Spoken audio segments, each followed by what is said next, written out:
Greetings. This is James Gilliland. I'm your host tonight. We've got another great show. We're going to bring on John Kelly, and John Kelly's been pretty much a standard, with As You Wish Talk Radio and some of the other shows, and he's got some great new information.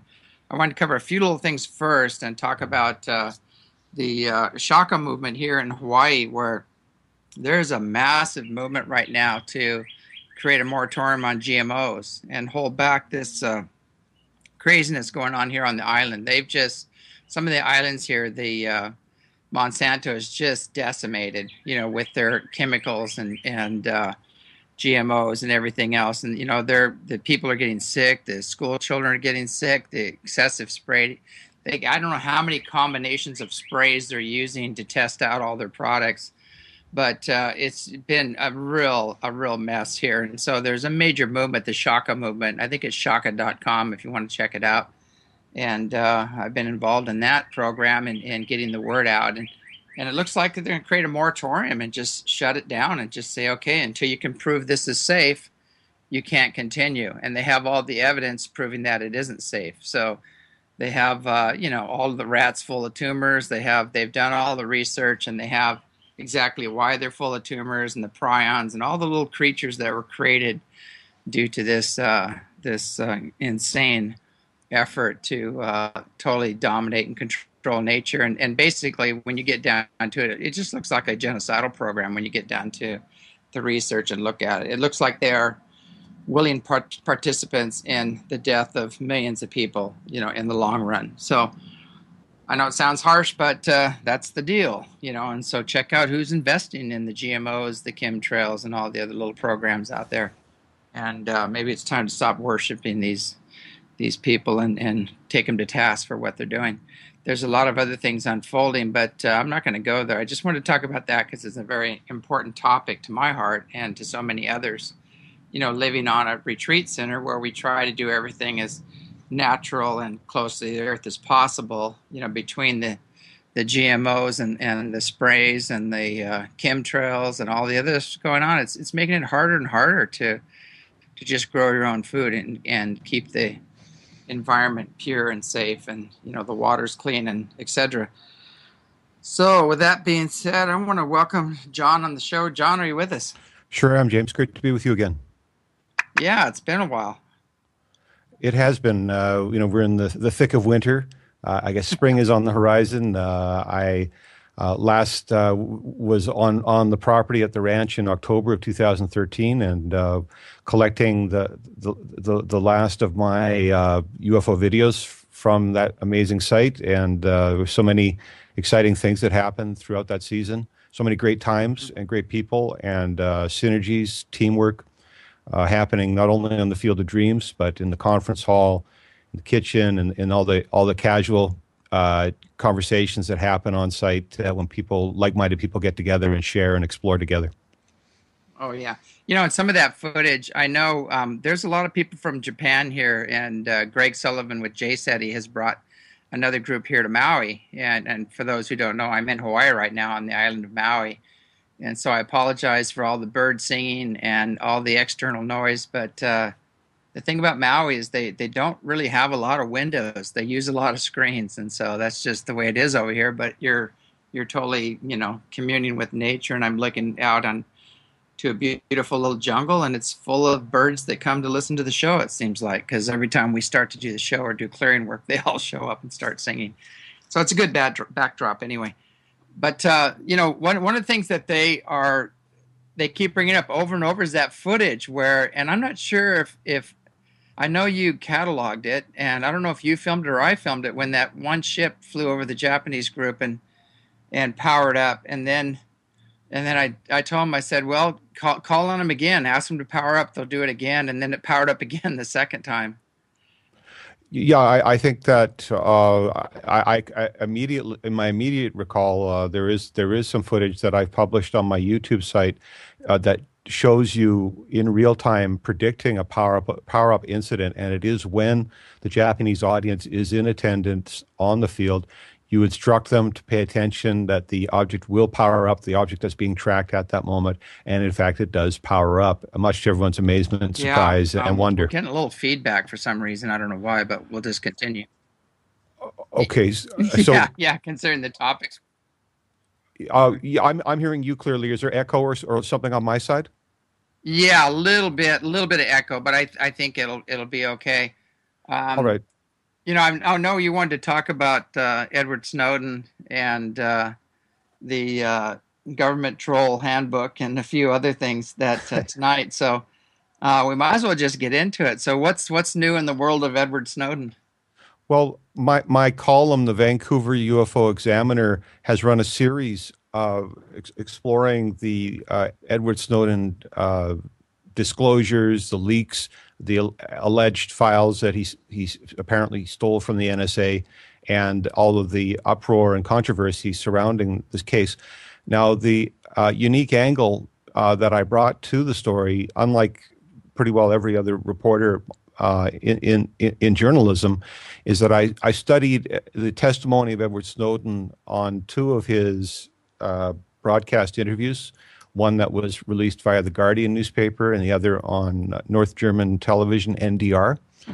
I studied it from the perspective of UFO disclosure, and I produced a brief series of reports starting in June of 2013, in which I identified encrypted communications in the statements of Edward Snowden where he was describing UFOs. Mm-hmm. And this, at that time, June 10th, 2013, nobody in the news media, mainstream or alternative, was linking Edward Snowden to the UFO phenomenon. It was the story was polarized as to whether Edward Snowden was a traitor or a hero. And that polarization has colored the topic even to the present day. There are essentially two camps.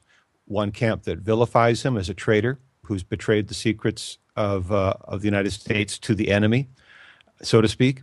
And the other camp, which idolizes him as a hero, as a people's hero who's breached the firewall and compartmentalization of top secret America, to raise to public discourse questions concerning mass surveillance, the diminishment of human rights, invasion of privacy, and so on, all these implications of the mass NSA surveillance programs. Ron Paul reportedly has pointed out that the crimes that Edward Snowden is accused of by his vilifiers relate to doing trade with the enemy, sharing secrets with the enemy.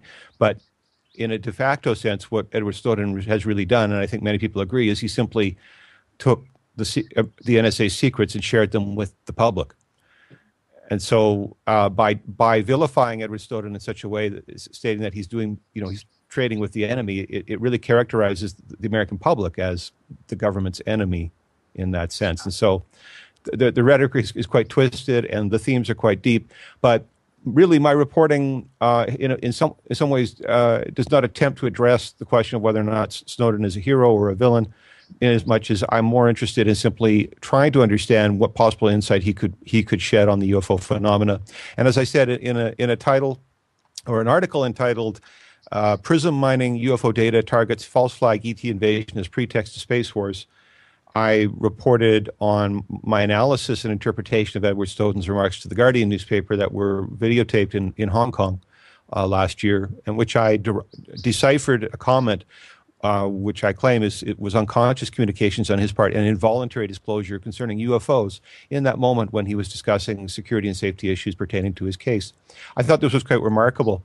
Now, our team News's Abby Martin has said that it is the role of the journalist to decipher or decode what it is that the newsmakers are telling us. So in my role as a journalist, I ran with that story, and I was the only person reporting on links between Edward Snowden and the UFO issue at that time, and for quite a long period of time.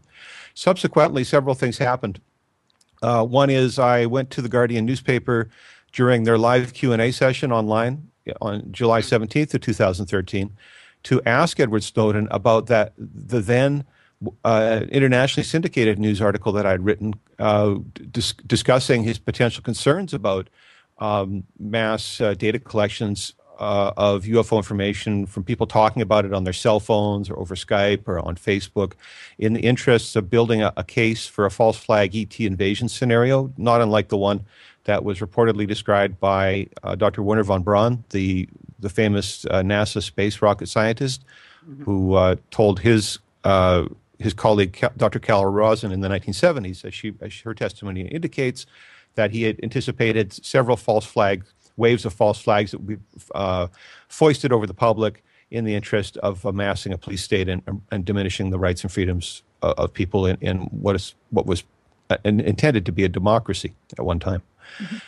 So I thought this was a very interesting parallelism, and this was the angle that I approached the story from, that Edward Snowden had unconscious concerns, and I wanted to take advantage of the opportunity to bring the question to him directly through the Guardian's live Q&A that was held on their website online. So like hundreds of other people, I posted my question to their website in hopes that it might be considered by the reviewers and the interviewers to be brought to Mr. Snowden. It was something that was in the news. It was a matter of already in a matter of public discourse. This is an internationally syndicated article. Well, to my surprise, not only was my question ignored, but in fact, it was torn down from the Guardian site in an act of prior restraint or censorship. And so I began to feel that as a result of that action, that the Snowden disclosures were stage managed, not unlike a political campaign. Oh, yeah. And so it was not like a person off the street, a member of the public, having a bright idea and picking up the phone and calling in a report somewhere out of their sense of patriotism or otherwise, just an uncontrived type of report. It seemed Edward Snowden, his disclosures were surrounded by campaign and strategy and other kinds of actions that really much more resemble a political campaign for a candidate. And I found that that level of contrivance to be sort of antagonistic to the image that was being painted of him as some kind of people's hero. It seemed there was many more layers of sophistication involved than something, like a member of the public might be involved in it. It seemed more than just a little bit contrived. And as time has unfolded, those contrivances have become more and more clear. And I will get to that a little bit later as to what latest revelations are surrounding the Edward Snowden campaign. Certainly, there are many critics of the entire thing. Mm-hmm. Yeah, I know people are kind of mixed feelings about that. They're saying that he's a double agent, or he's there to just control the energy into a certain, or the consciousness into a certain box, you might say. Because there's other whistleblowers that have come out with a lot of the same information and have gone more into detail that have been basically ignored. And so what one whistleblower, Sibel Edmonds, has pointed out, and she is the former FBI translator whose testimony was struck from the record for the 9/11 Commission. Mm-hmm. She was also subject to a gag order for over, I think, half a dozen years before she was finally allowed to give some testimony concerning what had happened to her and her observations while working for the FBI in that capacity. She has pointed out on Boiling Frog's post that one of the dimensions of the Snowden issue is serving to normalize mass surveillance and illegal wiretapping and invasions of privacy within the public, because NSA surveillance has become a matter of weekly news. In other words, the marketing of the Edward Snowden campaigns is very strategic, and we've been subject to a deluge of NSA surveillance-related news for months.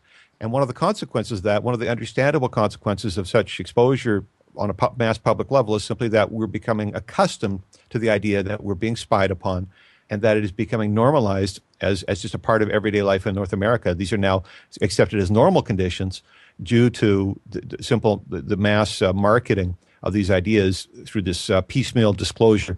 And at the same time, Sibel Edmonds has pointed out that there has been nothing really new or revelatory in any of this whistleblowing. He hasn't told us anything we didn't already know, or that people inside the security agencies didn't already know or hadn't already been talking about. So I think that's very valid. Somebody with credentials like Sibel Edmonds is a critic of the entire process, and for very good reason. Again, I will elaborate on that a little further a little later in the interview. Now, my connection with the story was, again, that I encountered censorship through the Guardian newspaper, which was one of the key media portals that first brought the Snowden story to international attention, the other being, I believe, the Washington Post. And I wrote a story about the Guardian's interview of Edward Snowden in Hong Kong, wherein I decoded UFO-related information. And I said, well, this guy's got a connection with the UFO issue. I'm not too sure what it is, but I'm going to run with this. Now, it was late in 2013 that a second story emerged that was run on Tehran's Fars news agency concerning third-party reports from undisclosed sources that Edward Snowden's files contain information about tall, white, Nazi extraterrestrials running the United States. And parallel to that, Fars News also picked up my article on the PRISM surveillance and linking Edward Snowden to UFOs. They ran both articles concurrently on their website. And so what began to happen on sites like Facebook was that people would start to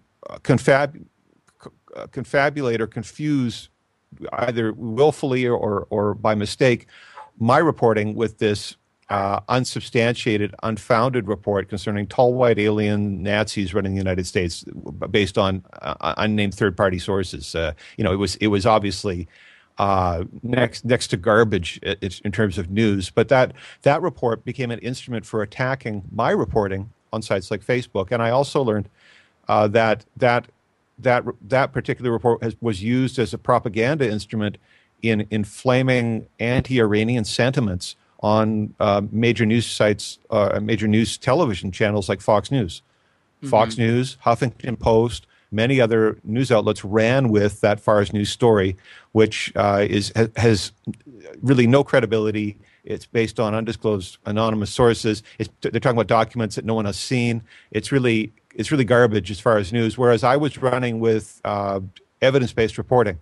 I had in Edward Snowden's own voice my interpretation of his claims related to UFOs, linking Edward Snowden to UFOs. And so, by the end of 2013, this is where the case stood. A second report had emerged from any perspective that is more than naive or sophomoric. That second report was a propaganda piece. It was a disinformation piece, and in fact, it was something that appeared as an instrument to discredit honest journalism that had already emerged in June of 2013. What I ran was an honest story. In other words, I disclosed my sources, I disclosed my methods, and I disclosed my findings. I operated in complete transparency. That's quite different than citing unnamed third-party sources and unseen documents, and sensational claims. My claim was very conservative. Talking about UFOs in the 21st century is not extreme left-wing propaganda. It's something that's quite normal in most strata of society, whereas extreme rhetoric concerning tall white aliens running the U.S. government and being Nazis with no documents to substantiate, not naming any names. Yeah, that is just that's really there's no comparison. There's not apples to apples comparison. But that was the status of this issue at the end of the year. Now, a second interview emerged in January of 2014, late January. NDR, North German Television, interviewed Edward Snowden, now in Moscow, as a guest of the Russian government. And it was very, very interesting interview, a second opportunity to evaluate his statements. And as somebody who has a longstanding reputation as a communications expert, as an analyst who decrypts unconscious comments from world leaders and derives factual, vettable information pertaining to world events like the Iraq War. I was reporting on the Iraq War 2 years before it began. It was incumbent upon me to take a second look and to see if I could either discount the initial report or perhaps deepen my insight into what Edward Snowden was really trying to say in an involuntary way. Well, my story, the title ran as Edward Snowden's Psychic Human ETs Revealed. Again, that's in the Vancouver UFO Examiner. And there was some really interesting information that emerged through the NDR interview, which only deepened my perception that Edward Snowden, through his experience, either personal life experience or through his work in American intelligence agencies such as the CIA and the NSA, had a connection with the UFO and ET phenomena.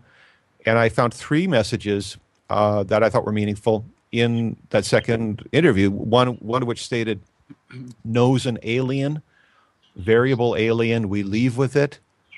A second message is stated, "First I prove the alien heard our memory." And a third message stating, "The alien that is human, then their blood is human."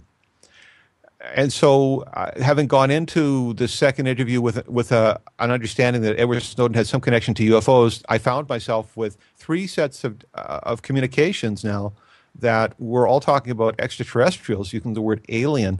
I really found this quite compelling. It's been said about the Snowden archives that he had sequestered materials away, or someone had done so on his behalf with third parties as an insurance policy in case something happened to him, that there would be mass release of documents that would be difficult for governments to deal with. And this idea of a variable alien, we leave with it. It made sense to me that this was a file that he held that had something to do with extraterrestrials that he took from the NSA, and that it was a bargaining chip that may be used later. The second message, talking about aliens that hear our memories. Well, what other than clairaudience and psychic phenomena could that refer to?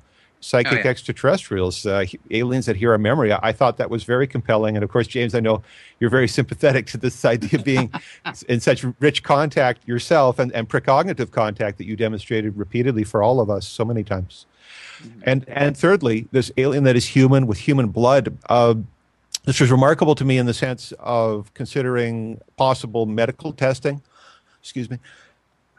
medical tests or other procedures that may have been conducted using living extraterrestrials or the corpses of extraterrestrials retrieved from crash sites, and conclusions drawn through genetic research or otherwise linking the extraterrestrials to the human population, implying an ancestral tie, or at a minimum that that these ETs are like us in our humanity, and may even share blood like our blood.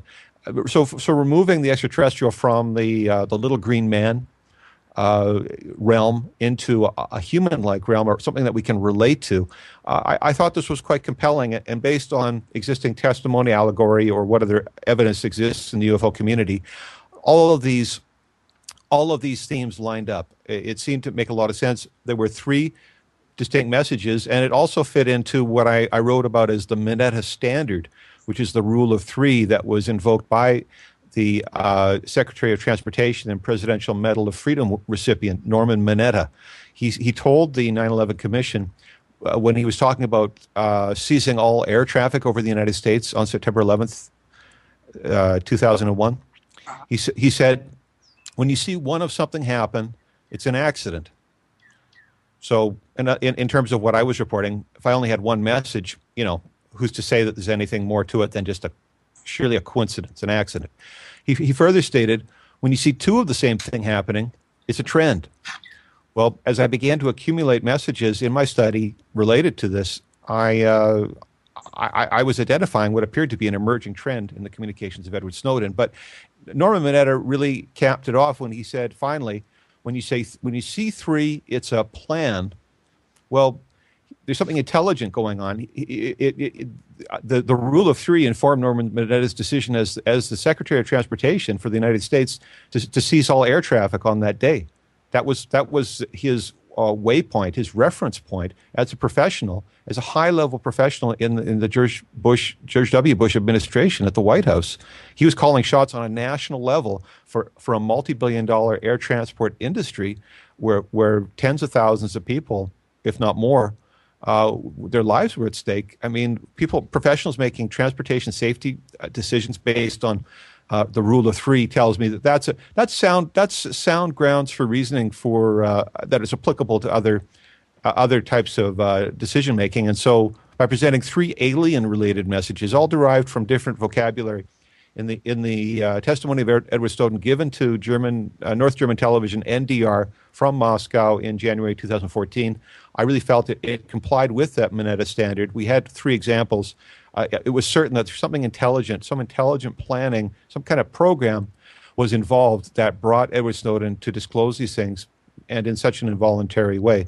And so there I was, facing even further censorship and challenges and smear campaigns and defamatory comments from Facebook administrators who were censoring my posts and barring me from their groups, as well as group members rabidly gathering around me. And I was involved in radio interview situations with hosts who were absolutely going off the charts ballistic at the idea of me even beginning to discuss NSA-related issues. This is in December and January of December 2013 and January 2014. I took away from some of those encounters that the uptick in hostility that I was encountering on the air and in the social media was an indicator of a country that was prepared to go to war. Because, James, as you know, under wartime conditions, the old trope is that loose lips sink ships. Mm-hmm. And so freedom of speech is one of the first victims of a war. People say that truth is absolutely the first victim of a war, but it seemed to me that the pressure to dissuade me from reporting on this, to challenge my very character as a journalist, when I was acting in such an open and transparent way, was an indicator of tremendous tensions within the United States military, intelligence, and homeland security agencies concerning foresight about a country that was prepared to go to war. And of course, as we know, James, in the last few days, while Russia has moved troops into the Ukraine, into Crimea, the United States also has ships en route, and there are reports of NATO troops landing in the Ukraine as well, which means that we are now facing a scenario. As of right now, in real time, we're facing a potential World War III related conflict involving Russia, the United States, Canada as well. Yeah, it seems like that's an ongoing thing. I figure if I'm not getting a lot of flack, if I don't have a lot of things being tossed at me, I'm probably missing the mark. I'm probably not doing as good a job as I should. And I've seen that again and again.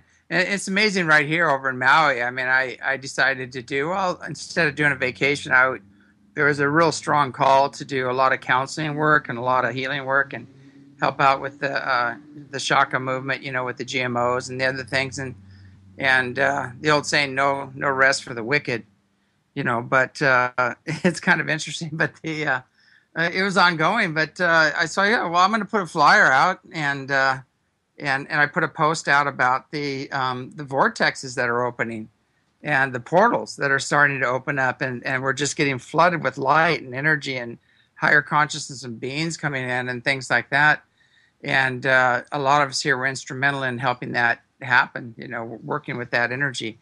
But boy, the heat that I got from that and the posts that I got were unbelievable, and just accused me of everything under the sun, from I don't trust him because he sells DVDs, or I don't trust him because, he charges money for counseling, which is on donation basis, basically, which it seems like a vast majority of them seem to not have any money, so we don't turn anybody away. But just, all of these things, it seems like no matter what, they come up with something. And I don't even respond to these people, but, en masse, I would say, well, to these people, what are you doing? What are you doing to help out in the awakening and healing of humanity and the earth? And how much time and energy are you putting towards it? And also, too, how do you value your time and energy? Do you put any value on that? And why should people who are on the forefront taking the hits out here, why should they, live as paupers, live totally broke? I mean, I live a very simple life, and I definitely spend a lot more money on these projects than I get back from them. But it's just the nonsense that you have to deal with, and I think a lot of these people are just disinformation agents. They're trolls, and they're that's what they're there to just create a problem where none exists. Yeah, dogma means, in the absence of any rational thought or credible case making, people are just repeating the same thing over and over again. And so this Yeah. dogmatic behavior is certainly indicative of someone using a playbook rather than someone thinking. Yeah, a lot of these people are living with their mother in the basement, and everything's being paid for, and it's saying you go, well, do you have a job? Are you working in the highest and best good of humanity on the earth? What are you doing? It's like you get these people and they're just very miserable and they want everybody else to be miserable as well. And I just don't give them any energy whatsoever. I almost find it amusing. And sometimes I play with them. Actually, I'll throw a little zinger back, but most of the time I just don't even respond to it. I appreciate that. Well, what happened on the timeline of my reporting was simply that by February 24th of this year, a website called The Intercept had released 3 UFO images as part of a 50-slide PowerPoint presentation, what it described as the Edward Snowden Archives of Secret Files. This document was entitled The Art of Deception, Training for a New Generation of Online Covert Operations. And this is being referred to as the Government Handbook for Internet Trolls. Wow. This document, when it was released, suddenly emerged as independent third-party evidence that was linking Edward Snowden to UFOs, and in fact functioned then as a claim, support for my claim that I'd first written about 7 months earlier. Edward Snowden, via the document The Art of Deception, Training for a New Generation of Online Covert Operations, is now widely accepted as having a connection to UFO phenomena, if only on the basis that 3 of the slides in that PowerPoint presentation are slides of UFO images. Now, people may say, so what does this really tell us? There's not a lot of text accompanying the images. What is the significance of that? And my reporting doesn't really intend to try to speculate as to what they may or may not have been talking about. The point is simply that I first linked Edward Snowden to UFOs in June of 2013 when nobody was talking about it. And now it's widely accepted that via what is reported to be his archives, Edward Snowden had UFO information in those archives, and it's now a matter of public record. So through struggling against some adversity, my reporting prevailed, and I think that it's very exciting to see after this many years that I'm still able to report in a way that anticipates what later become headline events. I'm beating the headlines on Edward Snowden issues, and one way we could say that this was acknowledged is that my story entitled "Leaked Document Confirms 2013 Examiner Report Linking Edward Snowden to UFOs" that ran for over 24 hours on the Wall Street Journal website on their Edward Snowden news page. Wow. So there's consensus in editorial newsrooms that this was real news. I mean, the dates and timestamps on the servers for Examiner, Google News, etc., be very difficult to tamper with, at least from my level. So that serves as independent documentation. As a timeline was established, a fact, and in spite of whatever these trolls and censors were trying to say about my reporting online, the facts remain the facts. The truth emerged in the course of that study, and so it was a worthwhile study on my part, and the clips are very interesting. All of those articles are linked to videos with the clips, so people can listen to them on my YouTube channel and through other media. The audio is available. People can evaluate for themselves.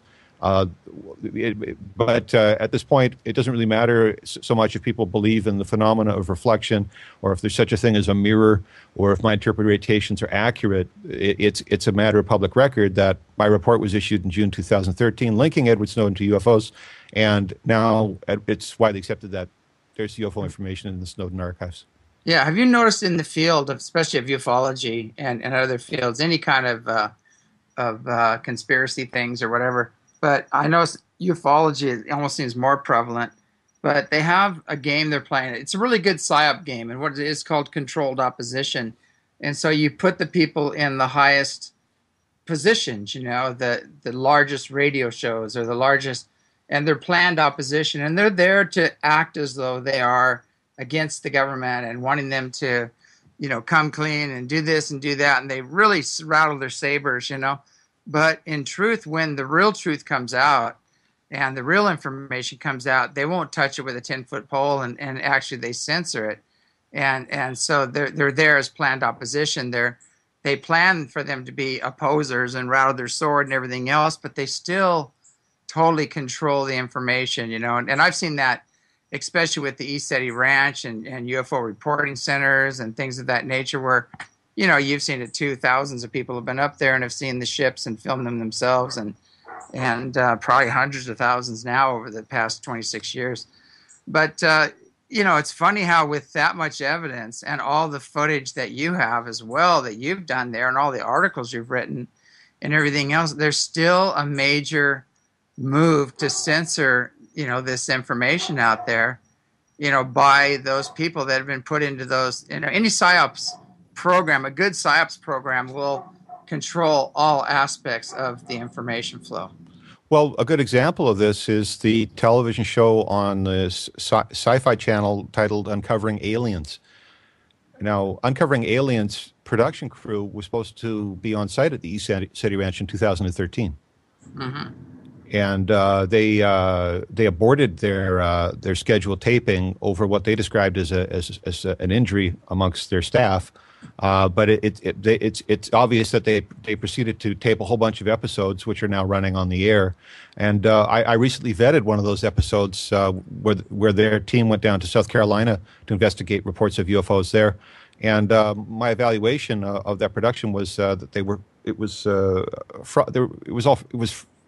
making fraudulent representations of all sorts. But in particular, they were showing things like reflections of sunlight on a lens, claiming that that's a UFO, and then most excitingly, they were creating computer-generated graphics and portraying their investigative team as looking up in the sky while the computer-generated graphics are dancing over their heads and pretending that this is a UFO incident. And it was just it was evident to me that this whole production was garbage and disinformation, and that this was fraud on a national scale. And so they skipped the ESETI Ranch, where the footage that we've produced there between your camera, my camera, and all the other guests who've been there over the years far supersedes anything that's making it to television now. This show is just it's a disinformation front, and the evidence is the fraud that they're committing on the air. That anyone who's been in front of a UFO could tell it's utter nonsense. I mean, they should really move this up to Saturday morning and run it after Scooby-Doo, Where Are You? Because that's about the standard that it complies with. It's a cartoon. This is clownery. It's tomfoolery. It's nonsense, and it really is garbage. This is our junk food culture, James. In our mainstream, that we're being fed junk food for the mind, which is making us stupid. And this is also one of the consequences of the top secret America culture of secrecy, is that it's fomenting mass ignorance. And a society that is ignorant is guaranteed to face catastrophe due to that ignorance. So this is the recklessness that's happening at high levels within society, whose members, elite members, at the same time are fomenting criminal wars by subverting democratic societies like the elected government of the Ukraine. Which brings us back to the Edward Snowden disclosures, because it's just been identified that the Intercept's publisher, the gentleman who publishes the Intercept, is actually funded the Ukraine protests. Yeah. Alongside the U.S. government. So this is Glenn Greenwald's boss, Glenn Greenwald, the journalist who's been endowed with the responsibility of the Snowden archives, who's reporting on them through the Intercept. That site, while it poses as a site that's pro-public, pro-human rights, pro-civil rights, with these pseudo-subversive journalists, but the publisher, who's also the founder of eBay, is actively funding color revolutions in the Ukraine, subverting a democratically elected government, and now, as of right now, leading to the possibility of a shooting war between Russia, the United States, and the other NATO nations, including Canada. Prime Minister Harper of Canada has pledged his full support behind the people of the Ukraine against Russia. So the stage is being set to suck us all into some insane war that is really antagonistic to all human values. The integrity, destabilization. Well, the integrity of society is very important, and the destabilization of societies is one of the primary missions of organizations like the CIA. So Yeah, and the this other is alphabet agencies, they and Illuminati, and we could go on and on and on. I mean, as you go up that ladder of power and wealth, it ends up in a very dark area that's with unseen negative influences that really care nothing for humanity or the earth. They don't care if you totally decimate the land and kill every living thing, including men, women, children, pregnant mothers. They'll bomb a whole city and just lay it to ruin just to, for that shock and awe, that just for the fear, and the fear campaign and the other things that they're doing. And I'm wondering when people are going to figure this one out, because I've built this over the head. I really think about it. You've got your depleted uranium, your endless wars going on there, all the shots they hit the troops up with and just experiment on them, and they're coming back with all these, disorders and problems and things like that. And then they've got the Gulf War syndrome, that they have to deal with that as well.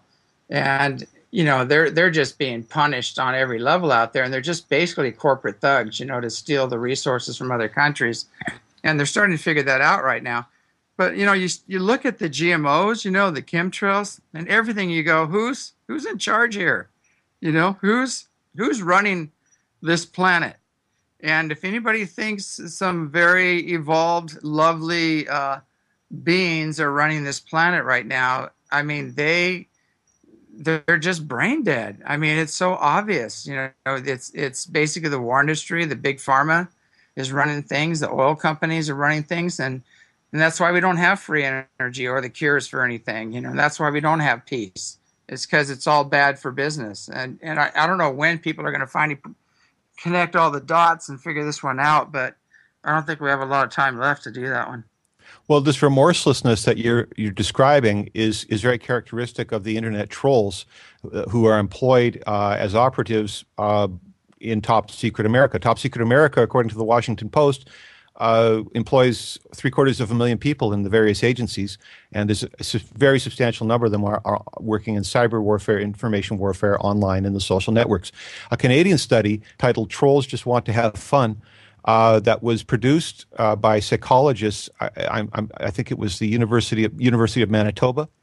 They found that the trolls online tend to have dark personality traits and show signs of sadism, psychopathy, and Machiavellianism, which means that these people they are excited by acts of torture, by remorseless acts, antisocial behavior, and by manipulation. This is characteristic of the trolls. Well, now that we've seen the government handbook for internet trolls, that document titled "The Art of Deception," that was authored by British intelligence and was used to train NSA personnel.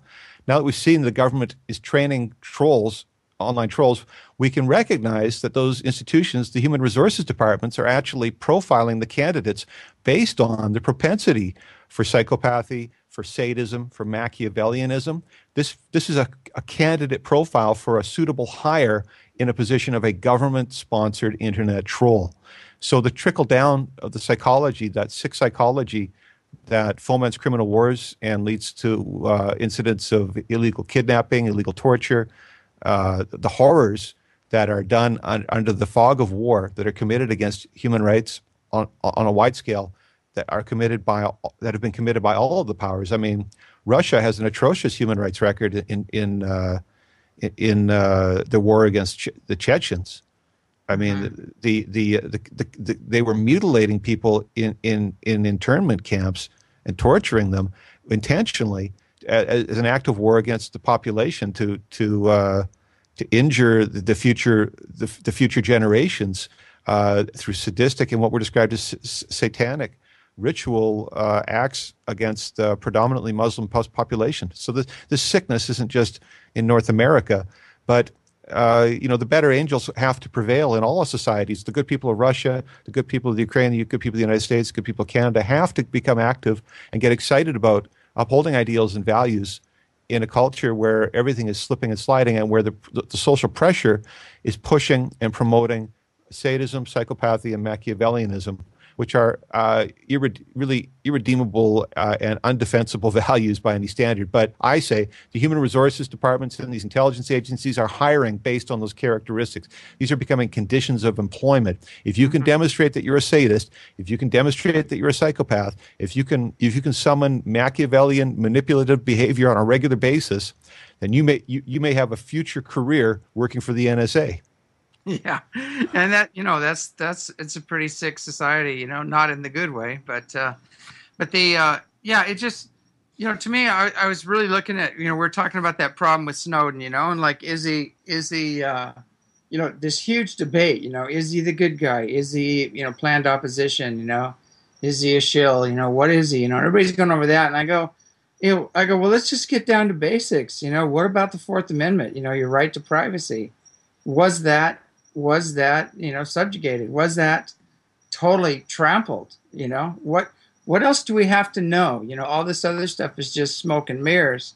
The bottom line is that we have no privacy. We haven't had any privacy. They've been reading our emails, our listening to our phone calls, our texts, everything.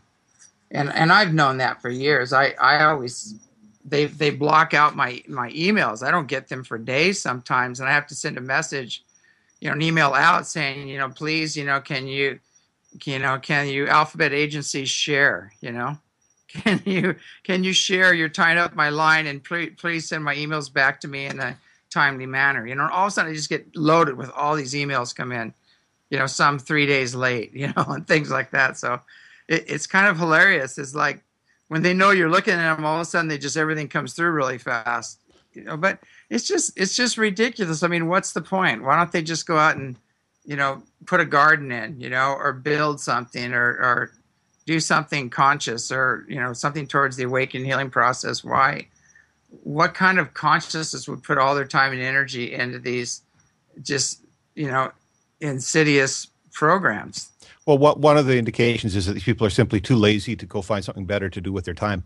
But I wanted to say that in spite of the controversy circulating around not only Edward Snowden and Glenn Greenwald, and maybe for very good reason, I am sympathetic to two of the messages that have emerged from their campaign. One of which is Edward Snowden stating that all of these decisions about human rights, rights to privacy, rights to not be subject to unreasonable search and seizure, have not been subject to public debate. And his campaign was to bring these materials to public debate, and he was effective in as much as the White House was compelled to respond to his disclosures in a number of press briefings. The president had to speak to these issues and had to answer to it to a very angry public. The public is so agitated that multiple states are now engaged in passing bills that would penalize those who provide electrical services, hot and cold running water services to NSA facilities, because the states are saying that this conduct against the fundamental rights in the Constitution is below the standard that we accept for the people who live in our state. What the NSA is doing is below our standards. It's not acceptable. We don't want you here. We're going to find ways, legal means, to invite you to leave. So yeah. there are bills being moved through in a number of states to deny basic services to NSA facilities. I think that's great news, and it really shows a conscience in the public and at the legislative level. I hope those people get the support they need and those bills pass and are successful. But the other message that emerged from the campaign from Glenn Greenwald in this latest report was how he recognized that the agencies are attempting to control, infiltrate, manipulate, and warp online discourse, and in doing so are compromising the integrity of the Internet itself. In other words, the Internet, which has held the promise of offering freedom of communications, freedom of expression, sharing of ideas on an unprecedented scale, is becoming so polluted with noise generated by these paid-for shills that its communications online are becoming meaningless. It's becoming meaningless when people with no photograph in their Facebook profile and no profile are approaching us to friend us and interact with us and so on. It's becoming meaningless, and this is a danger. The promise of the Internet as a medium for public engagement is being lost to this reckless campaign for secrecy and censorship. And I think I'm sympathetic to both of those messages. So irrespective of the long-term validity of either Snowden or Greenwald as players in the world of ideas. I'm sympathetic to those messages. They resonate with me, and like you, James, I'm someone who's been on the front lines of disclosure, of whistleblowing. I was reporting the Pentagon's war plans 2 years before the Iraq War on radio. You got to know that I walked over those security lines that operate on so many dimensions, and I've been aware of these challenges for over a dozen years firsthand. So, I think there is some meaning in spite of whatever corrupt forces are also at play. There's some meaning to these discussions. It says something about mass apathy and the need for awakening in a collective population, and the need to excite constructive action at legislative levels, at meaningful lawful ways that support the development of healthy communities. I think that all of this staged operative funding is antagonistic to fundamental human values, family values, community values by any standard in any culture, and it portends a really diminished future. I think that the people, in other words, who are exploiting the rights and freedoms of others for the sake of a paycheck, are despicable in those actions, and should consider resigning from their positions and finding a better form of employment. And if they can't find better employment, then they should create businesses that serve the communities in meaningful ways instead of making a buck today to subvert their neighbor tomorrow. Yeah, I agree. There's a lot of other technologies seem to be coming out now, and other ways of getting around this, where they have more secure systems and offshore systems and things of that nature. It's quite a market, that they've created. But it would be nice, to take all that money and just put it towards, feeding the hungry, housing the poor, doing, things, rebuilding the infrastructure, which is failing right now, and creating more jobs and things like that. These aren't jobs. The jobs that these guys are doing right now, they aren't jobs. They're just like, paid assassins, whether it be character assassins or whatever assassins. They just assassinate your character, or you on a mental or emotional level, tie up all your time. That's not a job. That's a that's a I don't even know what to call it. It's just, I don't know if you can come up with a word for it, but I would say that is, talk about your dead enders. There's just no future. There's no future in seeking a career that undermines the interests of the collective. People who want to take on the universe are going to be swallowed up in a tidal wave of inevitable response. The karma that they're accumulating by causing injury to so many on a mass scale. Is going to there will be recourse to justice that they will face either in this lifetime or the next. I mean, I don't know about you, but I do know about you, James, and I know that neither you nor I would want to reincarnate as an insect. But some people think that's the future for the black magicians, and we can see that they are attempting to hypnotize and cast a demonic spell over the minds of the public and subvert people and prepare new communities of victims for pedophilic agendas, et cetera, which good people are fighting against tooth and nail at great personal risk. I think that the example set by those individuals, the small players who may not have a big voice in the mainstream, are willing to take such risks for the sake of building a better future, are the example for the people in higher positions that a little bit of self-sacrifice is called for in a situation where otherwise it appears that the population is being thrown under the bus, that we're so willing to sacrifice everybody else for our little short-term agenda, for a few bucks on our paycheck, for a little raise or a title on our office door. We're so willing to subvert everybody else's rights, but there's a massive karmic debt that's unavoidable that goes with that, and quite frankly, there's just that's. I think ultimately those operatives are depressed, they're bored, and this is why, again, as you're able to point out, that their playbook behavior is so predictable. They're bored, they're depressed, they're demoralized, they don't really like the jobs. They were hired because someone in human resources thought they were a sadist or a psychopath or they were Machiavellian, but that's not in the truest sense in classical cultures, that was never seen as the ultimate road to happiness, as the fruition of human potential. So anyone who's got a grip, like yourself, James, on our potential for bliss, our potential for ultimate happiness in life, what it really means to be a human being, and to live a spiritual life, knows that we need to excite those passions for a better way of life in the public.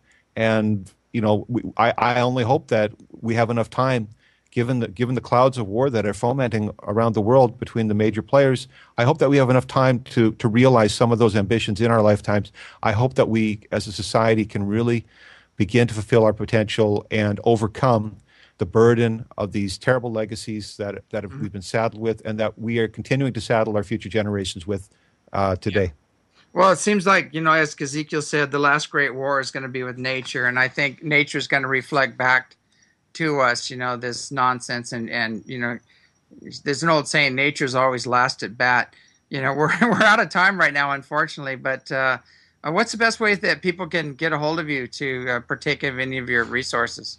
I'm a clinician and I work by telephone. People can contact me on my website. It's yourinnervoice.com, yourinnervoice.com, or people can call my toll-free number, 1-888-453-0751. James, I constantly hear from your fans who talk about how inspired they are to have seen your work and be exposed to what you're doing at the ECETI Ranch and around the world. So I just wanted to share with you how proud I am that I've had a chance to work with you as well, knowing all the good feelings that you've generated over the years amongst the public.